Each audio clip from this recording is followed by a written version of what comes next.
Namaskar friends, welcome to Electronics Technology YouTube channel. Topic of defense technology news is Kongsberg to integrate Skyranger 30 anti-drone system with NASAMS, National Advanced Surface-to-Air Missile System, and NOMADS National Maneuver Air Defense System for Netherlands.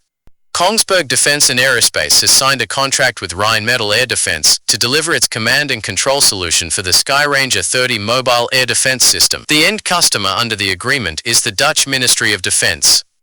The contract will ensure seamless integration between Skyranger 30 and the NASAMS National Advanced Surface-to-Air Missile System and NOMADS National Maneuver Air Defense Systems, procured by the Netherlands from Kongsberg in November 2024. The value of the contract is in the high double-digit million euro range.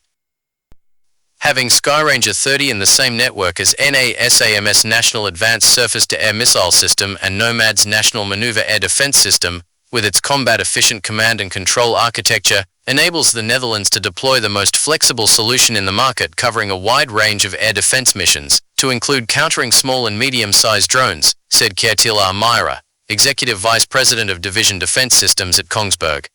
The Skyranger 30 will also be fully integrated into Kongsberg's simulation and training solution, being delivered to the Netherlands as part of the November 2024 contract. Do you like this video? Please subscribe, share, like, and press bell icon for getting notifications of Electronics Technology YouTube channel. And for searching my YouTube channel, please write at the rate Electronics Technology 50.